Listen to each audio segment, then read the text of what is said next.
Hello friends, स्वागत है आप सभी का मेरे चैनल अभी एस्ट्रोलॉजी में। बड़े दिनों से मेरे पास व्हाट्सएप पे क्वेरी आ रही थी कि आपकी शुक्र महादशा कैसी चल रही है। तो इस विषय पर मैंने आज आप लोगों के सम्मुख अपना अनुभव रखने का प्रयास किया है। जून में मेरी शुक्र महादशा के 2 साल कंप्लीट हो जाएंगे। इन 2 सालों में मैंने कैसा अनुभव किया, ये मैं आप लोगों के साथ शेयर करने जा रहा हूँ। स्क्रीन पर मेरी जन्म कुंडली है जो वृषभ लगन की है। चंद्र गुरु पराक्रम भाव तीसरे भाव में विराजमान है और ये गज केसरी योग बनाते हैं। हालांकि गज केसरी योग केंद्र त्रिकोण में बने जो ज़्यादा लाभदायक होता है, लेकिन फिर भी चंद्र गुरु की युति होती है तो गज केसरी योग होता है। चंद्रमा मेरे तीसरे भाव में सब राशि का ही है। सुख भाव के अंदर शनिदेव विराजमान है शत्रु राशि के, जो कि मेरी कुंडली के प्रबल योग कारक ग्रह हैं, क्योंकि वो नवम और दशम के स्वामी बनते हैं और केंद्र में पंचम भाव चतुर्थ भाव में स्थित हैं। राहु देव की स्थिति पंचम भाव में है, जो मेरे धनेश बुध के घर के अंदर हैं, और राहु देव की सब राशि मानी जाती है कन्या राशि, तो वो अपनी ही राशि के अंदर विराजमान है। इसी तरह जो छठा भाव है उसमें शुक्र देव यानी लग्नेश स्वराशि के विराजमान हैं। अब छठे भाव में होने के कारण जीवन में संघर्ष बना रहता है। मंगल जो सप्तमेश और द्वादश हैं, 12वें भाव के स्वामी हैं, 7वें भाव के स्वामी हैं, वो विपरीत राजयोग बनाते हुए छठे भाव में ही विराजमान हैं। सूर्य सुख भाव के स्वामी छठे भाव में नीच के हैं, लेकिन यहाँ पर इनका नीच भंग हो रहा है क्योंकि लग्नेश शुक्र साथ में विराजमान है और कोई भी ग्रह अस्त नहीं है। धनेश और पंचमेश बुध भी छठे भाव में मित्र शुक्र के साथ विराजमान है और सूर्य के साथ बुधादित्य योग बनाते हुए हैं। केतुदेव 11वें भाव के अंदर लाभ भाव के अंदर विराजमान है। मेरी कुंडली में 9वां 10वां भाव खाली है, सप्तम अष्टम भाव खाली है, दूसरा भाव खाली है, दशम भाव खाली नहीं होना चाहिए, इसलिए ज़िंदगी में जो उन्नति मुझे मिलनी चाहिए थी वह अभी तक नहीं मिली। अब मैं आप लोगों को बताता हूं कि मेरी शुक्र महादशा की जब शुरुआत हुई तो शुक्र में शुक्र और शुक्र में शुक्र यानी महादशा अंतरदशा और प्रत्यांतर दशा जब तक शुक्र देव की चली तो मेरा समय लगभग चलना शुरू हो गया। जो मेरे रुके हुए काम थे वो पूरे होने लग गए। मुझे जो मैं काम आज की डेट में कर रहा हूँ उस काम की नींव तो केतु में पड़ गई थी, लेकिन वो काम चलना शुरू हुआ। उसके बाद मैंने ये अनुभव किया कि शुक्र महादशा के अंदर प्रत्यांतर दशाओं का भी बहुत रोल है। जब प्रत्यांतर दशा में सूर्यदेव विराजमान हुए तो सुख के साधन प्राप्त हुए, क्योंकि वो सुख भाव के स्वामी हैं और नीच भंग राजयोग में हैं। तो कुछ इलेक्ट्रॉनिक गैजेट्स वगैरह, कुछ सुख से संबंधित साधनों की प्राप्ति मेरे को वहाँ हुई उनकी प्रत्यांतर दशा में। उसके बाद चंद्र की दशा आई तो मेरा पराक्रम बढ़ा, मेरे को काम करने का जोश बढ़ा और उसके अनुरूप मुझे अच्छा रिजल्ट देखने को मिला। उसके बाद प्रत्यांतर दशा में मंगल की दशा आई। अब मंगल सप्तमेश और द्वादवेश है। अब इसके अंदर क्या हुआ कि काम ठीक चला लेकिन थोड़े से एक्सपेंस बढ़ गए, जो अनएक्सपेक्टेड एक्सपेंस होते हैं, जैसे कोई चीज़ खराब होना, कुछ होना, तो मतलब कि पैसा, देखिए अभी तक जब तक मंगल आया तब तक पैसे का स्रोत काम आ रहा था, लेकिन पैसा नहीं आ रहा था। पैसे की दिक्कत मेरे को रही, लेकिन मेरी इंगेजमेंट हो गई। जो 7 साल में केतु की दशा में खाली बैठा रहता था, कोई काम धंधा नहीं था, तो उससे मुझे थोड़ी मुक्ति देखने को मिली।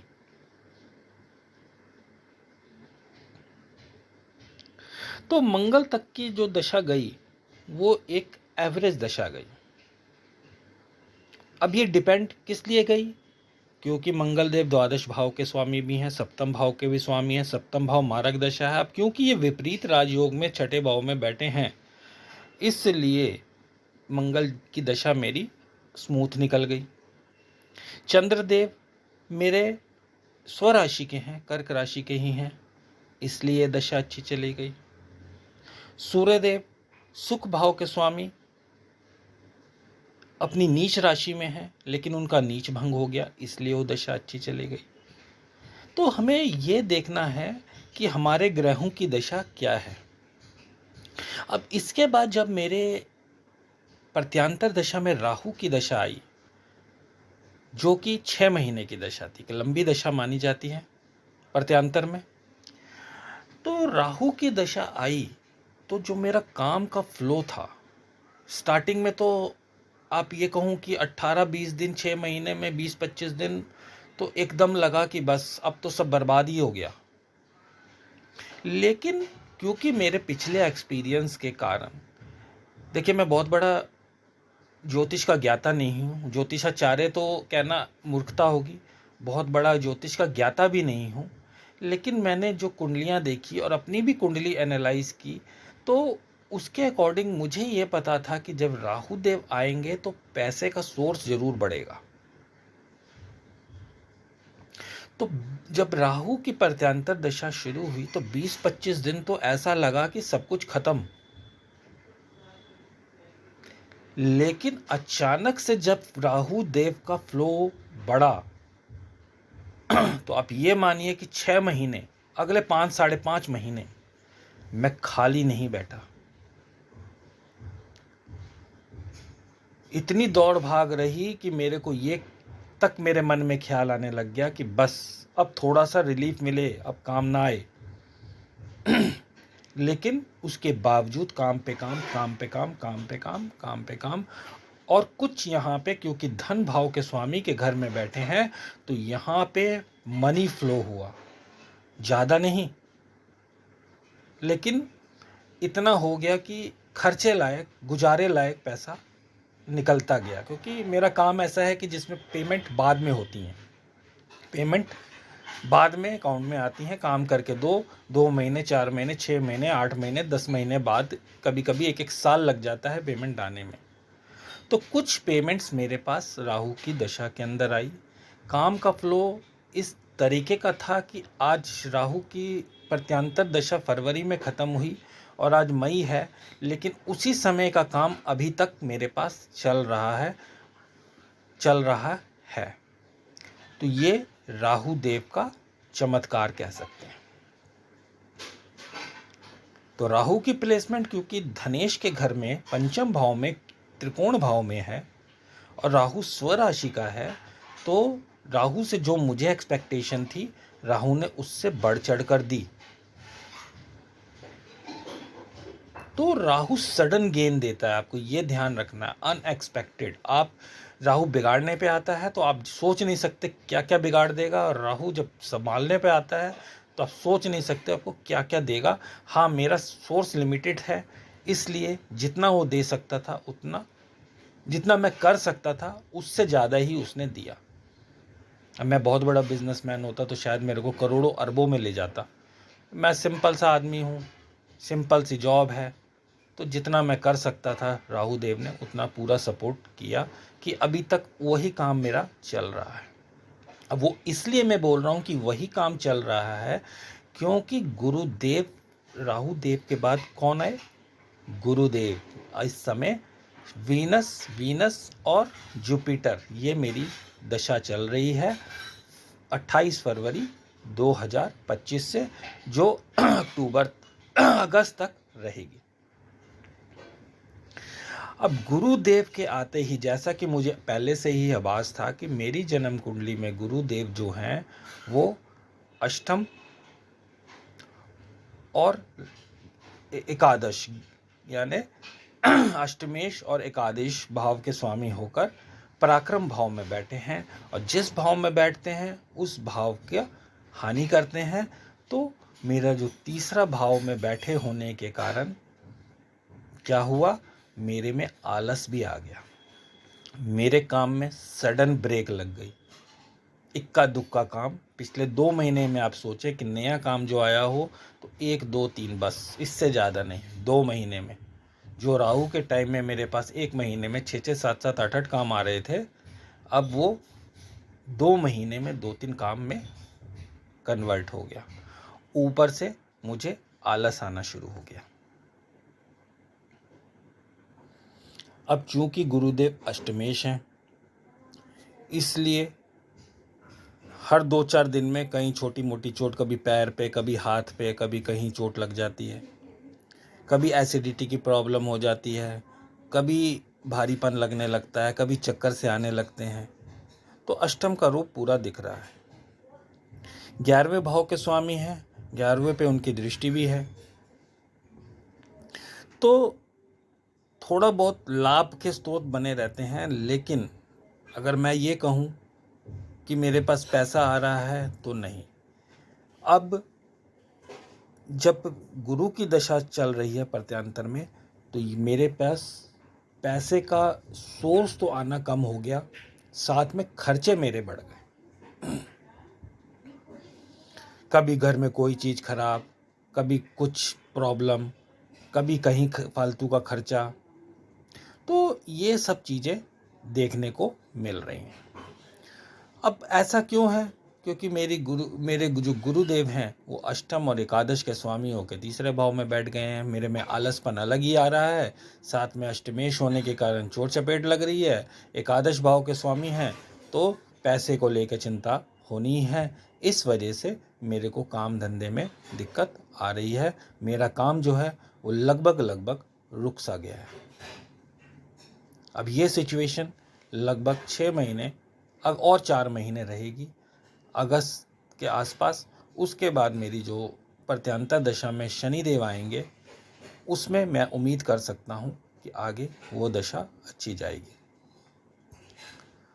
तो क्योंकि शनिदेव जो हैं वो मेरी जन्म कुंडली में योग कारक हैं, लेकिन देखते हैं क्या होता है, कैसे होता है, और आगे भी मैं अपना एक्सपीरियंस आप लोगों के साथ ज़रूर शेयर करूँगा। तो कहने का ये मतलब है कि देखिए, जो भी शुक्र महादशा है, कई लोगों की दशा चल रही होगी, उनको अच्छे रिजल्ट नहीं मिल रहे होंगे। जैसे लोग कहते हैं, मेरे पास व्हाट्सएप भी आते हैं कि भाई आपकी तो अच्छी चल रही है, हमारी क्यों अच्छी नहीं चल रही है। तो ये देखिए डिपेंड करता है। इसीलिए मैंने आप लोगों को सबसे पहले अपनी जन्म कुंडली के दिखा के ग्रहों के प्लेसमेंट बताई, कहाँ कहाँ ग्रह हैं और कौन कौन सी योग मेरी जन्म कुंडली में बन रहे हैं। और शुक्रदेव ऐसा नहीं है कि अगर अच्छे नहीं है तो वो खराब रिजल्ट देंगे, अच्छे नहीं है तो भी उनके 50% रिजल्ट अच्छे देखने को मिलते हैं। बस आपको पेशेंस रखना होता है, आप में पॉजिटिविटी रखनी होती है। अब ऐसे तो मैं भी सोचूं कि भाई मेरे शुक्रदेव अच्छे, मेरे को तो 2 साल में लगभग अच्छे फल मिले, तो मेरे को उन्होंने करोड़पति क्यों नहीं बना दिया, मुझे अरबपति क्यों नहीं बना दिया। तो ये देखिए समय के फेरा है, धीरे धीरे कुछ गोचर का भी फल साथ में मिलते हैं। आज ट्रांजिट जो हो रहे हैं ग्रह, उनका क्या आपकी लाइफ पे फ़र्क पड़ रहा है। बहुत चीज़ें देखनी पड़ती हैं जन्म कुंडली के अंदर, खाली एक महादशा आने से ही सब कुछ नहीं होता। हाँ, एक चीज़ और मैं बताऊंगा कि जब दशानाथ फेवरेबल होते हैं तो आपको हडल ज़रूर आते हैं। मेरे को हडल ज़रूर आए। राहु में मेरा थोड़ा सा मेरा जो वर्क प्लेस है वहाँ मेरा नाम भी ख़राब हुआ, थोड़ा से मेरे सीनियर्स मेरे से नाराज़ भी हुए, लेकिन दशानाथ अच्छे थे, शुक्र की दशा चल रही थी, तो वो सब मैनुपुलेट हो गया और मैं उन दिक्कतों से बाहर निकल गया। तो ये फ़र्क पड़ता है एक महादशा का। अगर आपकी भी अगर शुक्र महादशा चल रही है या कोई भी दशा चल रही है, मैं शुक्र की नहीं कहूँगा, किसी भी ग्रह की दशा चल रही है, तो आप उस ग्रह की प्लेसमेंट देखिए। अगर वो आपके लिए फेवरेबल है तो निसंदेह वो दशा आपकी काफ़ी अच्छी जाएगी। तो आज के लिए इतना ही। धन्यवाद।